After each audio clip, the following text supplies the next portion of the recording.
ओम शांति। आज 17 मई 2021 है और आज के बाबा के साकार रूप से चले हुए मधुर महावाक्यों को स्पष्ट करेंगी आदरणीय आशा दीदी। ओम शांति दीदी। बाबा ने कहा, मीठे बच्चे, बाबा आए हैं आप बच्चों को अपने समान महिमा लायक बनाने।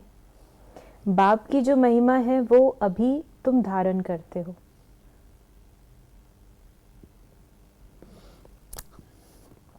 हर पिता चाहता है कि अपने बच्चे को अपने से भी लायक बनाए।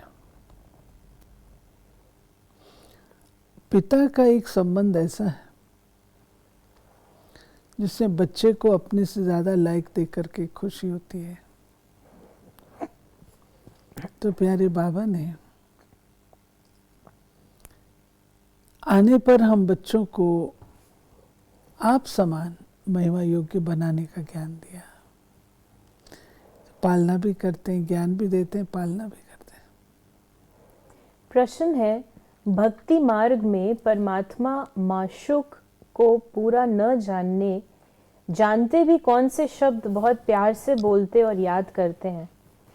बहुत प्यार से कहते और याद करते हैं कि हे माशूक, तुम जब आएंगे तो हम सिर्फ आपको ही याद करेंगे और सबसे बुद्धि योग तोड़ आपके साथ जोड़ेंगे। अब बाप कहते हैं, बच्चे, मैं आया हुआ हूँ तो देही अभिमानी बनो। तुम्हारा पहला फर्ज है प्यार से बाप को याद करना। बाबा हम बच्चों को स्मृति दिलाते हैं कि हमने भक्ति में क्या कहा था कि जब आप आएंगे तो हम आपको ही याद करेंगे। तो बाबा कहते हैं, अब मैं आ गया हूँ तो सिर्फ मुझे याद करो, औरों को याद नहीं करो। अब बाप बिल्कुल सहज बात बताते हैं, तुम देह अभिमान में बहुत रहते हो, इसलिए बाप के वर्षे का नशा नहीं चढ़ता है।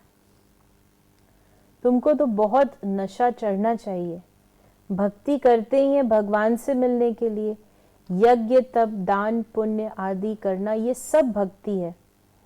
बाप कहते हैं, मैं तुम्हारा पतियों का पति हूँ, बापों का बाप हूँ। सब बाप भगवान को याद जरूर करते हैं, आत्माएं ही याद करती हैं।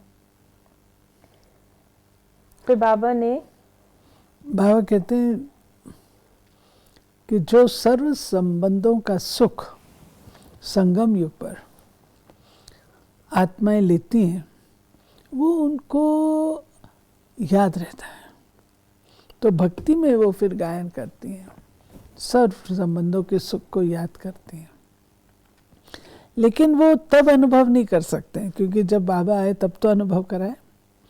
तो फिर बाबा कहते हैं वो जो उनकी स्मृति है वो उनकी उसमें रहती है। फिर संगम पर आकर के पुनः मेरे साथ जब आत्मा समझ करके संबंध जोड़ते हैं तब उनको इन संबंधों की अनुभूति होती है।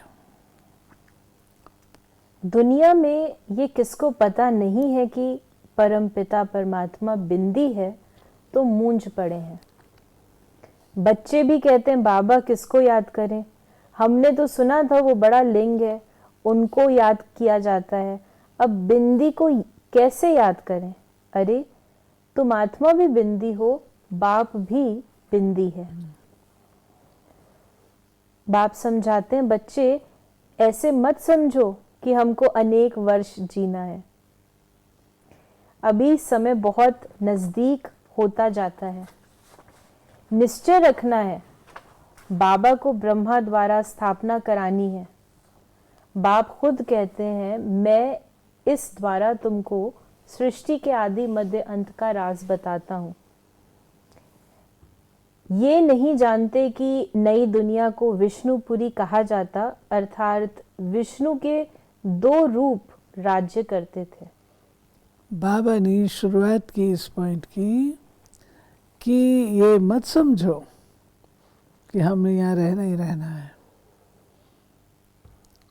हमने नहीं जाना, शरीर नहीं छोड़ना। नहीं, ये जो चक्र चलता है, ये जन्म पुनर्जन्म के कारण से चलता है। अगर जन्म पुनर्जन्म के सिद्धांत को निकाल लिया जाए तो ये चक्र हो ही नहीं सकता, हो ही नहीं सकता। इसका जो चलना है, धुरी है, वो जन्म पुनर्जन्म है। तो बाबा कहते हैं कि जन्म पुनर्जन्म के चक्र में आने के कारण तुम बच्चे ये नहीं समझो कि हमने नहीं जाना, नहीं, कभी भी कोई भी जा सकता है, पुनर्जन्म लेगा। आत्मद्यंत का ज्ञान मैं देता हूँ। आत्मद्यंत का ज्ञान अर्थात इस चक्र ने अनादि अविनाशी रूप से चलते ही रहना है। जो आज है वो पास्ट हो गया, वर्तमान और फिर फ्यूचर भी बनना है। फिर कैसे ये चक्र करते करते तुम कहाँ आकर के पहुँचे हो? ये एक चक्र संपन्न हो रहा है और फिर से राजाई नई जो है वो स्थापन हो रही है। बाबा ने कहा, तुम जानते हो कि ये ब्रह्मा सरस्वती ही फिर विष्णु के दो रूप लक्ष्मी नारायण बन पालना करते हैं। ब्रह्मा द्वारा स्थापना, विष्णुपुरी अर्थात स्वर्ग की फिर पालना करेंगे। तुम्हारी बुद्धि में आना चाहिए, बाप ज्ञान का सागर है, मनुष्य सृष्टि का बीज रूप है। वो इस ड्रामा के आदि मध्य अंत को जानते हैं। वही पतित पावन है। जो बाप का धंधा है वही तुम्हारा है। बाबा ने कहा कि दुनिया में एक बाप के 3-4 बच्चे होंगे। कोई बच्चा बहुत ऊंचा चढ़ा हुआ होगा, कोई बिल्कुल नीचे होगा। तो सबको, बाबा ने कहा, सबको ये लक्ष्य दो कि शिव बाबा कहते हैं मुझे याद करो। गीता में कृष्ण भगवानुवाच उल्टा लिख दिया है। तुमको समझाना है, भगवान तो निराकार पुनर्जन्म रहित है, बस यही भूल है। ये आत्मा और परमात्मा का अंतर भी है। आत्माएं भी निराकार हैं, परमात्मा भी निराकार है। लेकिन आत्माएं देह धारण करती हैं, माता पिता के द्वारा जन्म लेते हैं। परमात्मा जो है वो विदेही है, वो कदापि जन्म नहीं लेता। और बाबा ने एक बात बताई परमात्मा के बारे में कि वो सृष्टि का बीज रूप है। वो बीज रूप है। आत्माएं जबकि बीज रूप नहीं है। तो आत्मा में और परमात्मा में अंतर है। आत्माएं ये प्लूरल में, परमात्मा सिंगुलर में। परम आत्मा वो एक ही है। बाकी सब कोई पुण्य आत्माएं, कोई धर्म आत्माएं, कोई पाप आत्माएं, क्या क्या बनती है। कृष्णपुरी कहा जाता है क्योंकि कृष्ण सभी को बहुत ही प्यारा है। बच्चे प्यारे लगते हैं ना, बच्चों का भी माँ बाप से प्यार हो जाता है, प्यार सारा बिखर जाता है। अब बाप समझाते हैं, तुम अपने को शरीर मत समझो, घड़ी घड़ी अपने को आत्मा निश्चय करो, आत्म अभिमानी बनो। बाप भी निराकार है। यहां भी शरीर लेना पड़ता है समझाने के लिए। बिगर शरीर तो समझा नहीं सकेंगे। तुमको तो अपना शरीर है। बाबा फिर लोन लेते हैं, बाकी इसमें प्रेरणा आदि की बात नहीं। फिर बाबा ने कहा, अभी तुम बच्चों को समझाया जाता है, घर में रहो, ये सर्विस भी करते रहो। कोई को भी समझाओ, तुम आधा कल्प के आशिक हो, एक माशूक के।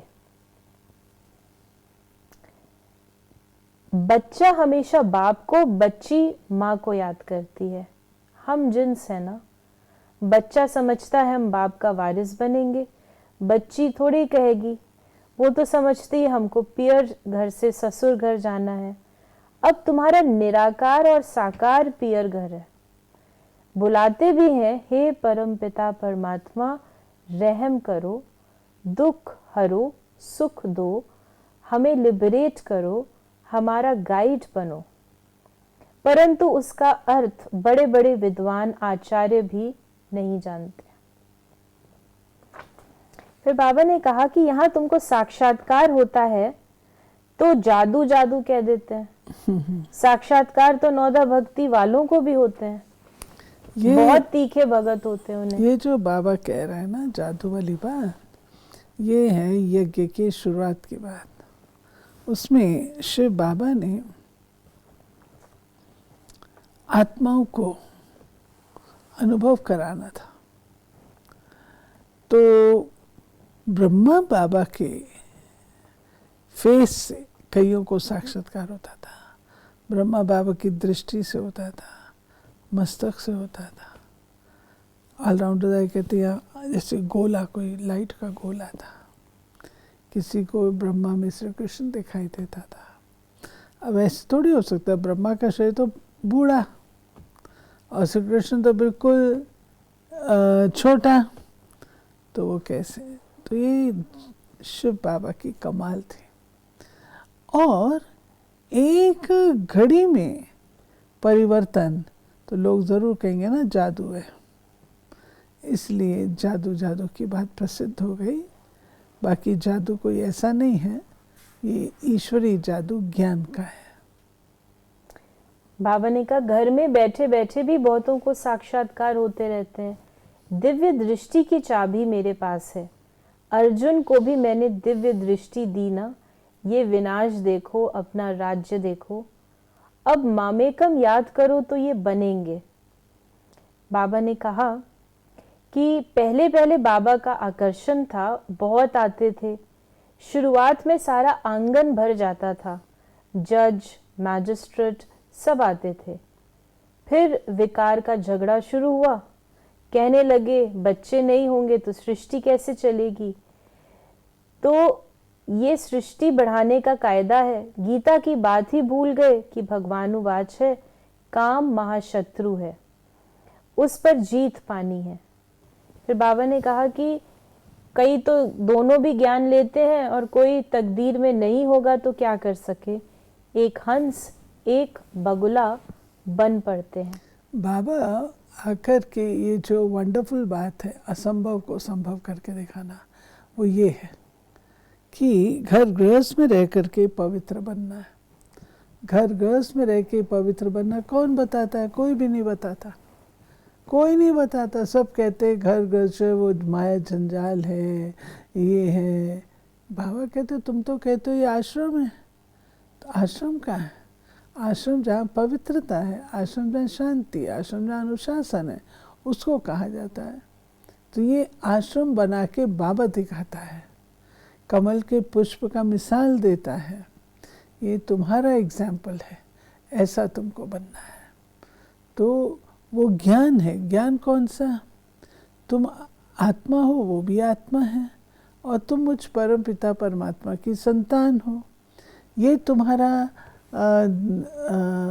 शारीरिक संबंध नहीं है, असली तुम्हारा संबंध आत्मा के साथ है। तो बाबा जब हम बच्चों को इस प्रकार का ज्ञान देता है तो असंभव संभव होता है। तो लोग समझते तो जादू कर दिया। ये ज्ञान शरीर के साथ ही खत्म हो जाता है।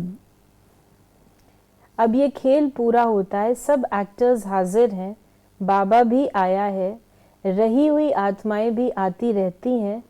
जब सब आ जाएंगे तब विनाश होगा, फिर सबको बाप साथ ले जाएगा। सबको जाना है, इस पतित दुनिया का विनाश होना है। वरदान है, आसक्ति को अनासक्ति में परिवर्तन करने वाले शक्ति स्वरूप भव। शक्ति स्वरूप बनने के लिए आसक्ति को अनासक्ति में बदली करो। अपनी देह में, संबंधों में, कोई भी पदार्थ में यदि कहाँ भी आसक्ति है तो माया भी आ सकती है, और शक्ति रूप नहीं बन सकते। इसलिए पहले अनासक्त बनो, तब माया के विघ्नों का सामना कर सकेंगे। विघ्नों के आने पर चिल्लाने व घबराने के बजाय शक्ति रूप धारण कर लो तो विघ्न विनाशक बन जाएंगे। शक्ति रूप। स्लोगन है, रहम निस्वार्थ और लगाव मुक्त हो, स्वार्थ वाला नहीं। स्वार्थ वाला रहम क्या होता है? आपकी कोई इच्छा है? रहम में भी? नहीं, रहम में नहीं है। जैसे बाबा ने कहा कि रहम, आपकी कोई इच्छा है। मान लीजिए आप अथॉरिटी में हैं, आप अथॉरिटी में हैं, आपसे मेरा कोई काम हो सकता है। अथॉरिटी में आप किसी कोई गुण में आप बहुत प्रवीण हैं, मेरा वो काम हो सकता है, तो आपकी गलत बात को भी मैं सहन कर लूँगी, रहम करके उसको ख़त्म कर दूँ, क्योंकि मुझको उससे काम है। तो बाबा कहता है ये तो स्वार्थ वाला हो गया ना, निस्वार्थ तो नहीं हुआ। तो निस्वार्थ और लगाव मुक्त स्वार्थ वाला रहम है। अगर मेरा आपके साथ लगाव है तो भी आप- रहम करेंगे। तो रहम करके आपकी 50 बातें मैं इग्नोर कर दूँगी। तो ये थे बाबा के आज के महावाक्यों का स्पष्टीकरण। यदि आपके मन में भी कोई सवाल है तो आप व्हाट्सएप करें या SMS करें 8826599309 पर। ओम शांति।